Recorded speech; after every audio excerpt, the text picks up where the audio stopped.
Doctor Atik মুজাহিদ যদি কিছু বলতে চান, আমি কোনো প্রশ্ন করবো না এখন। না, আমরা তো আস্থা রাখতে চাই, কিন্তু আপনারা যা বলেন তার বিপরীতটা করেন। এটা হলো কষ্টের জায়গা, যেটা আমাদের সজীব কিন্তু একটু বলেছে সিস্টেম্যাটিক্যালি। প্রতিটা জায়গায় আমরা কিন্তু আরও ভালো বাংলাদেশ নর্মালি মানুষ চায়, প্রত্যাশা করে। তো সে জায়গা থেকে জুলাইয়ের আকাঙ্ক্ষা, আপনারা লোকাল পর্যায়ে আমরা চাইছিলাম যে আরও একসাথে সেলিব্রেট করা উচিত। আওয়ামী লীগের যদি বিচার করতো পর্যাপ্ত পরিমাণ, তাহলে বুঝতাম যে আকাঙ্ক্ষাটা আছে।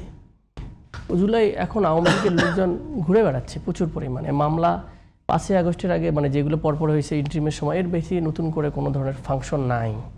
তাহলে আপনারা যদি অ্যাকাউন্টেবল না করেন আওয়ামী লীগকে, এবং আমি এমন কিছু আপনাদের সিনিয়র লিডারদের মুখ থেকে আমি ইনফরমালি কথা শুনতে, আওয়ামী লীগকে রিলেভেন্ট করতে হবে ইউনিয়ন মানে ইলেকশনগুলোতে বা লোকাল ইলেকশন। আমি আজব হয়ে গেলাম যে কীভাবে আপনারা এই কথাটা বলেন।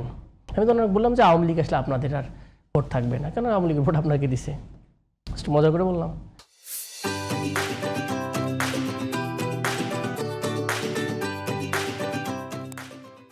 Awami League is a self mafia system.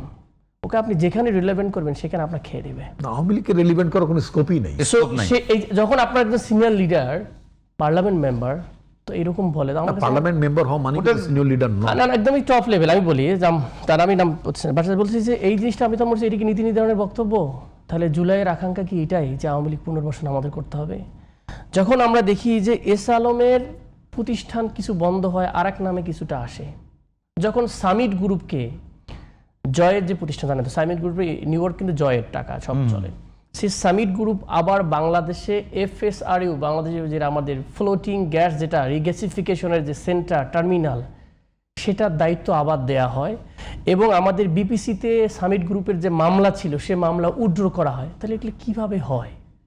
মানে আমার মাথায় কাজ করে না যে ইন্টারিমের সময় যারা পালিয়েছিল সামিট গ্রুপ, সেই গ্রুপ নানা নাম নিয়ে, তাহলে এখানে সরকারের মধ্যে কি তাহলে বিএনপি সরকার কি আঘাত করছে? আমি মনে বলছি বিএনপির পক্ষ থেকে এটা বলাই হচ্ছে ভাই। তাহলে আপনি বলেন, তাহলে সরকারি একটা প্রতিষ্ঠান বিপিসি, যেটা মামলা ছিল মানে একদম হাইকোর্টে, সেটা উইথড্র হয় কেন? আমার কাছে কাগজ আছে, আমি আপনাকে দেখাইতে পারবো। না প্রতিষ্ঠান আপনি সামিট গ্রুপের ব্যাপারে আপনি সব একটা প্রতিষ্ঠিত যে বাংলাদেশের সবগুলা 12-15 বছরে যত কুইক রেন্টাল সব কিছুকে যারা টাকা মেরে গিয়ে। আতিক মুজাহিদ, আমাদের শেষ করতে হবে, আপনার অন্য একটা ইয়েতে গেছে।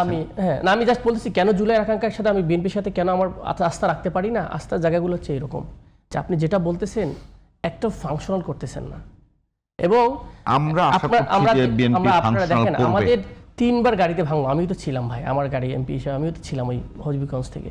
3বার ভাঙার তো দরকার। আপনার যে পলিটিক্যাল মানুষের স্লেজিং করে কেমন, একটা ডিম মারে, পলিটিক্যাল স্লেজিংটা আমরা কিভাবে দেখি, কিন্তু যেভাবে মানে আক্রমণ হয়েছে তা আপনি অন্যভাবে নিতে পারেন। ডিমের দাম বেড়ে গেছে, কিন্তু কন্ট্রোলিং এগুলা আজকে শেষ করি, জুলাই আমাদের সময় একেবারে শেষ।